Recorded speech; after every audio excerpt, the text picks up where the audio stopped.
Hello friends, आज हम बात करने वाले हैं आईपीओ के बारे में।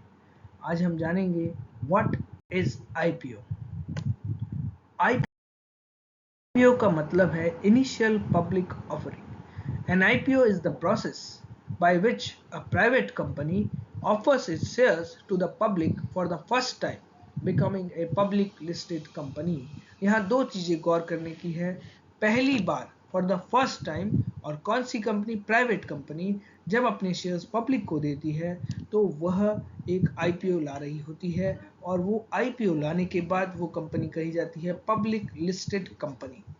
आईपीओ एक कंपनी के जीवन काल का महत्वपूर्ण हिस्सा है, जहां कंपनी अपने जीवन काल में पहली बार अपने कैपिटल रेज करने के लिए अपने शेयर्स पब्लिक को देती है। आगे देखते हैं कि आईपीओ लाने का प्रोसेस क्या है।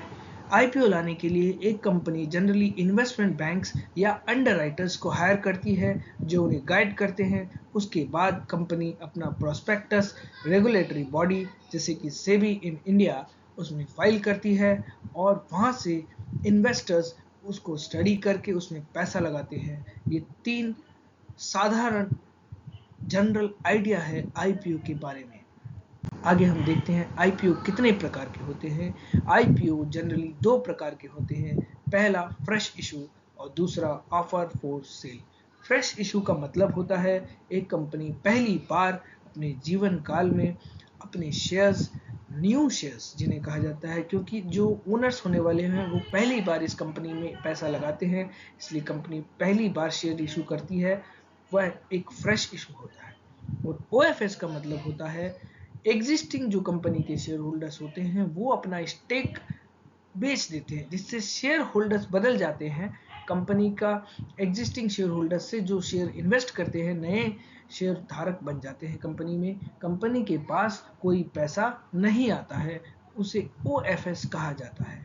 फ्रेश इशू में पैसा कंपनी के अकाउंट में आता है, और ओएफएस में कंपनी के सिर्फ शेयर होल्डर बदल जाते हैं।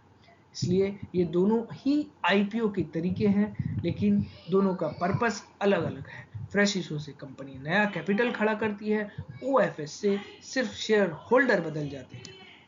आगे जानते हैं कि आईपीओ में पैसा लगाने वाले इन्वेस्टर्स की कैटेगरीज क्या होती है। Category number 1 retail investors, category 2 high net worth individuals, and third institutional investors. अब जानते हैं इस कैटेगरी करने का क्या नियम है। कैटेगरी की जाती है एप्लीकेशन साइज के ऊपर, जो कि रिटेल के लिए है 2 लाख। 2 लाख से ऊपर होने से एचएनआई, आप हाई नेटवर्थ इंडिविजुअल कैटेगरी में अप्लाई कर पाएंगे 2 लाख के ऊपर से। और लास्ट कैटेगरी जो कि बैंक्स, म्यूचुअल फंड्स के लिए रखी गई है, जो मोटा पैसा आईपीओ में लगाते हैं। आगे हम देखेंगे कि रिटेल कैटेगरी जो कि आम जनता की कैटेगरी है, उसके क्या प्रावधान है। आईपीओ अगर ओवर सब्सक्राइब हो जाता है तो रिटेल कैटेगरी में अलॉटमेंट आपको लॉटरी सिस्टम से मिलता है, और ये होता भी है। बाजार में हर आईपीओ जनरली अभी पिछले कुछ सालों में ओवर सब्सक्राइब भी हो रहे हैं, लेकिन जिसका पैन नंबर लॉटरी में उठता है उसे ही अलॉटमेंट मिलता है, इसलिए ध्यान से अप्लाई कीजिए। और एक 35% आईपीओ का टोटल साइज रिटेल के लिए गवर्नमेंट ने रिजर्व कर रखा है, इसलिए ये एक गुड न्यूज़ है for IPOs in retail category, जो इनके चांसेस को बढ़ाते हैं।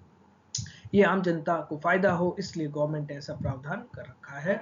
आगे हम देखते हैं कि ये हमारी समाप्ति है इस वीडियो की। इसके आगे आपको आगे बताएंगे। तब तक के लिए थैंक यू, धन्यवाद। Like and subscribe, it will really motivate me to work hard. Thank you, bye bye guys.